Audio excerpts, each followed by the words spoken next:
నమస్కారం. మెట్రో న్యూస్కి స్వాగతం. నేను బి రామ్చంద్.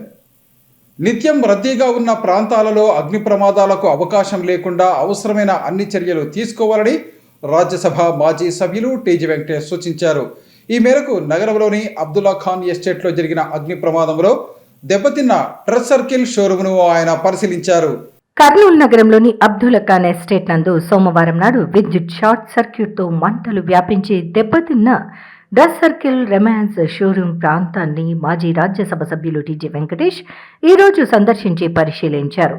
ఈ సందర్భంగా ప్రమాద సంఘటన జరిగిన తీరును, జరిగిన నష్టాన్ని ఆయన షోరూం నిర్వాహకులను అడిగి తెలుసుకున్నారు.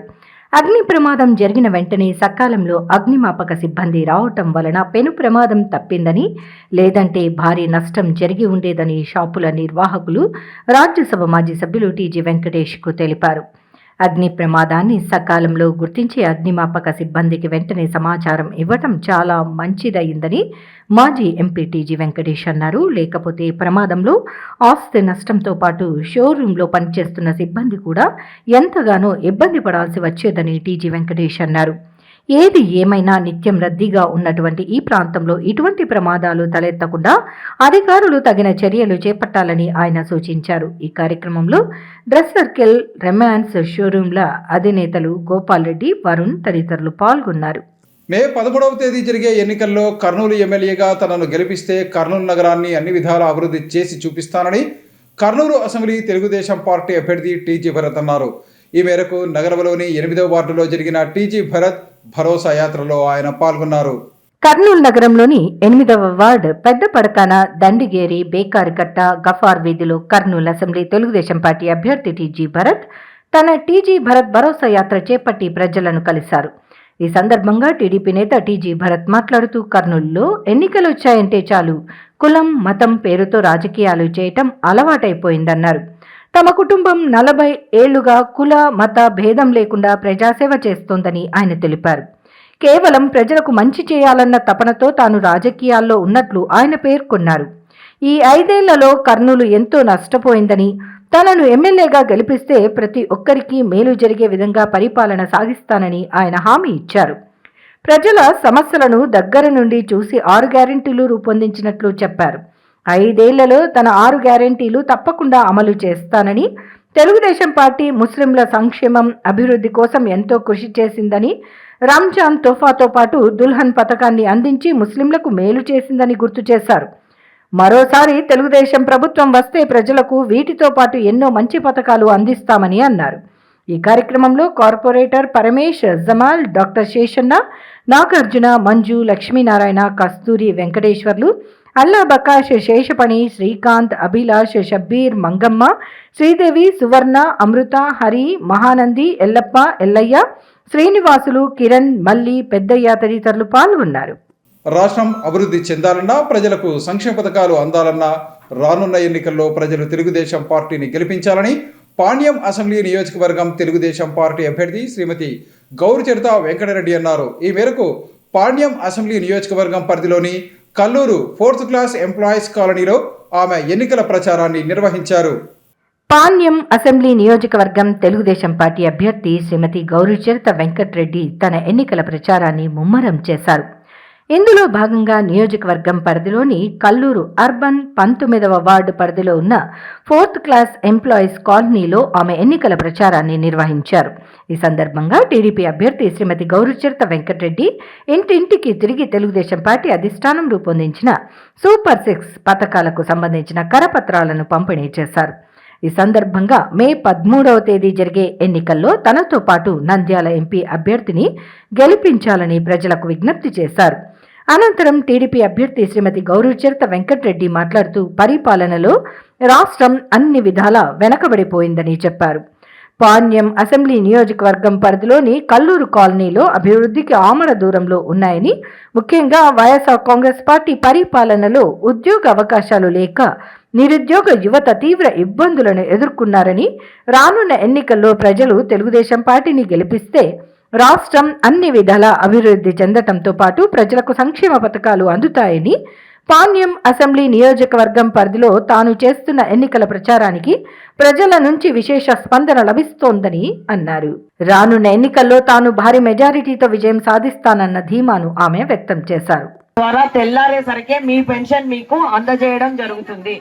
మళ్ళీ ఎవరెవరో ఏవేవో అపోహలు వేరే అన్ని అబద్ధాల మాటలు కల్లిబొల్లి మాటలు చెప్తా ఉన్నారు. చంద్రబాబు నాయుడు వస్తే మీకు పెన్షన్ ఇంటికి రాదు, మీరు పోయి గ్రామ సచివాలయాల కాడ పడిగాపులు కాలేయాలి. కానీ అది ఎంత అబద్ధము. చంద్రబాబు నాయుడు గారు కూడా 1వ తేదీ తెల్లారే వాలంటీర్ల ద్వారానే మీ పెన్షన్ మీ ఇంటికే తెచ్చి ఇవ్వడం జరుగుతుంది. తర్వాత అమ్మా, ఇప్పుడున్న మన పిల్లలకు ఎస్సీ ఎస్టీ బీసీ మైనార్టీ పిల్లలకు అందరికీ పెళ్లిళ్ళు అయితే గతంలో చంద్రబాబు నాయుడు గారు ముఖ్యమంత్రిగా ఉన్నప్పుడు 50,000 రూపాయలు ఇచ్చారు. ఇప్పుడు దాన్ని 1,00,000 రూపాయలు చేస్తున్నాడు. చంద్రన్న బీమా కూడా మనము 15 రూపాయలు కడితే చంద్రన్న బీమా ఉండేది. అప్పుడు ఈ జగన్మోహన్ రెడ్డి వచ్చిన తర్వాత అది లేదు. మళ్ళీ మన చంద్రన్న ముఖ్యమంత్రి అయితే 5 లక్షలున్న చంద్రన్న బీమాను 10 లక్షల రూపాయలు చేస్తా ఉన్నారు. ఇప్పుడు కర్నూలు నగరం సమగ్రంగా అభివృద్ధి చెందాలంటే రానున్న ఎన్నికల్లో తెలుగుదేశం పార్టీ అభ్యర్థి టీజీ భరత్ను గెలిపించాలని 45వ వార్డు టీడీపీ ఇన్ఛార్జి సుంకన్న కోరారు. ఈ మేరకు 45వ వార్డు పరిధిలో టీడీపీ అభ్యర్థి టీజీ భరత్ విజయాన్ని కాంక్షిస్తూ ఆయన ఎన్నికల ప్రచారాన్ని నిర్వహించారు. కర్నూలు అసెంబ్లీ తెలుగుదేశం పార్టీ అభ్యర్థి టీజీ భరత్ విజయాన్ని కాంక్షిస్తూ కర్నూలు నగరంలోని 45వ వార్డులో ఆ వార్డు ఇన్ఛార్జ్ మాజీ కార్పొరేటర్ సుంకన్న ఆధ్వర్యంలో విస్తృతంగా ప్రచారం నిర్వహించారు. ఈ సందర్భంగా వార్డు పరిధిలోని ప్రతి ఇంటికి వెళ్లే తెలుగుదేశం పార్టీ అధిష్టానం రూపొందించిన సూపర్ 6 పథకాలతో పాటు కర్నూలు అసెంబ్లీ తెలుగుదేశం పార్టీ అభ్యర్థి టీజీ భరత్ రూపొందించిన 6 గ్యారంటీలకు సంబంధించిన కరపత్రాలను పంపిణీ చేశారు. ఈ సందర్భంగా 45వ వార్డు ఇన్ఛార్జ్ సుంకన్న మాట్లాడుతూ మే 13వ తేదీ జరిగే ఎన్నికల్లో ప్రజలు కర్నూలు అసెంబ్లీ తెలుగుదేశం పార్టీ అభ్యర్థి టీజీ భరత్ను భారీ మెజారిటీతో గెలిపించాలని విజ్ఞప్తి చేశారు. కర్నూలు నగరంలో దశాబ్దాలుగా కుల మతాలు రాజకీయాలకు అతీతంగా ప్రజలకు టీజీ కుటుంబం సేవ చేస్తోందని, ఎన్నికల సమయంలో కుల మతాలను చూసి కాకుండా ప్రజలకు సేవ చేసే వారిని గుర్తించి ఓటు వేసి గెలిపించాల్సిన అవసరం ఉందని అన్నారు. కర్నూలు ఎమ్మెల్యేగా టీడీపీ అభ్యర్థి టీజీ భరత్ని గెలిపిస్తే ఆయన తనకు ఉన్న పరిచయాలతో ఈ ప్రాంతానికి పరిశ్రమలు రప్పించి నిరుద్యోగ యువతకు ఉద్యోగ ఉపాధి అవకాశాలు కల్పిస్తారని వివరించారు. దీనితో పాటు కర్నూలు నగరాన్ని సమగ్రంగా అభివృద్ధి చేయాలన్న పట్టుదల ఆయనలో ఉందని వివరించారు. కర్నూలు నగరంలో ఎంతో కాలంగా ఉన్న తాగునీటి సమస్య శాశ్వత పరిష్కారానికి కృషి చేస్తారని వివరించారు. ఈరోజు 45వ వార్డు నుండి మేము ప్రతి ఇంటి వాళ్ళని కలిసి మా భర్తయ్య గురించి చెప్పడం, భర్తయ్య గురించి ప్రతి ఒక్కరూ మాకు నమ్మకంగా చెప్పడము, మేము ఖచ్చితంగా భర్తయ్యని గెలిపించుకుంటాము, ఇప్పటికే మేము 15 ఏళ్ళు వెనక్కి పోయినాము అని ప్రతి ఇంటి వాళ్ళు, ప్రతి కులం అనే కులానికి మామూలుగానంత వరకు అటువంటి లేకుండగా భర్తయ్య ఏమైతే కష్టపడి చేస్తున్నాడో ప్రతి దానిని 24 గంటలు కష్టపడుతూ మనకు కర్నూలు విషయాన్ని ప్రతి విషయాన్ని ఆయన ఇప్పటికే మేము 15 ఏళ్ళు వెనక్కి పోయినాము, ఏ విషయానికి కానీ మేము ముందుండి చేస్తాం, మమ్మల్ని ఇది ఒక్కసారి ఈసారి మాకు అవకాశం ఇవ్వండి అని అయ్య చెప్పడం. భరతయ్య మేము 45 వార్డుల నుండి ప్రతి బూతులో ఉన్న వాళ్ళంతా కలిసి వేగంగా ప్రతి లైన్ తిరుగుతూ మేము భరతయ్య గురించి చెప్పుతూ దీనితో ఇంతటితో నేను ముగించుకుంటున్నా. సుందరరాజు ఇంటింటి తిరిగి ప్రతి డోర్కి పోయి క్యాన్వాసింగ్ చేసి ఎంపీ కోటి ఎమ్మెల్యే కోటి మీరు ఖచ్చితంగా వేయండి. ఈరోజు మనము అభివృద్ధి చేసుకోలేకపోతే ఇప్పటికీ 10 ఏళ్ళు మనము వెనుకబడ్డామని ప్రతి ఒక్కరికి డోర్ చెప్తున్నాము.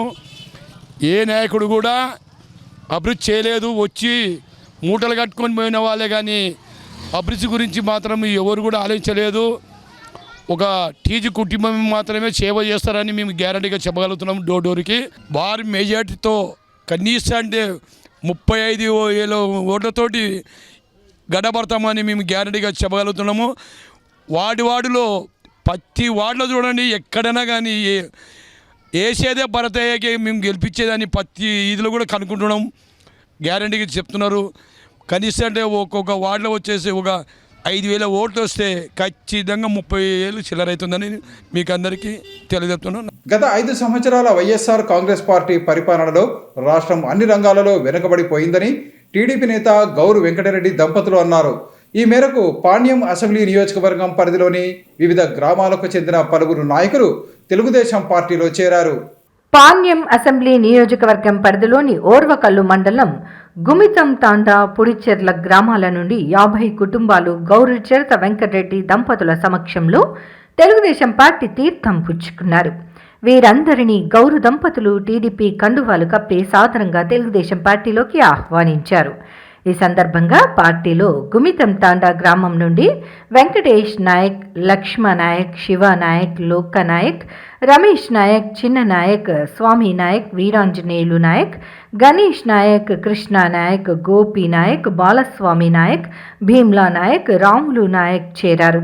అలాగే పుడిచెర్ల గ్రామం నుండి పార్టీలో ఫజల్ రెహమాన్, సయ్యద్ బాషా, రఫీ, షఫీ, బషీర్ అహ్మద్, షబ్బీర్ అహ్మద్, మహమ్మద్ కాసిం, మాలిక్ బాషా, నజీర్ అహ్మద్, యూనస్ బాషా, కాజా హుసేన్ చేరారు.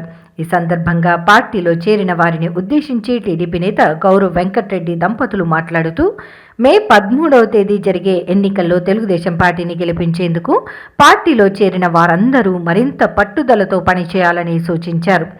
రాష్ట్రం అభివృద్ధి చెందాలంటే తెలుగుదేశం పార్టీ అధికారంలోకి రావాల్సిన అవసరం ఎంతైనా ఉందని, దీనిని గుర్తించి స్వచ్ఛందంగా పలు గ్రామాల నుంచి తెలుగుదేశం పార్టీలో తమ సమక్షంలో చేరటం అభినందనీయమని, పార్టీలో చేరిన వారికి తగిన గుర్తింపు ఉంటుందని వారు వివరించారు. రానున్న ఎన్నికల్లో వైఎస్ఆర్ కాంగ్రెస్ పార్టీ ఓటమికి కాపు, బలిజ, ఒంటరి కులాల సామాజిక వర్గ ప్రజలు శక్తివంచన లేకుండా కృషి చేయాలని కాపు, బలిజ, ఒంటరి కులాల జేఏసీ నాయకులు జేసుదాస్, రామకృష్ణారావు కోరారు. ఈ మేరకు కర్నూలు నగరంలో జరిగిన విలేకరుల సమావేశంలో వారు మాట్లాడారు.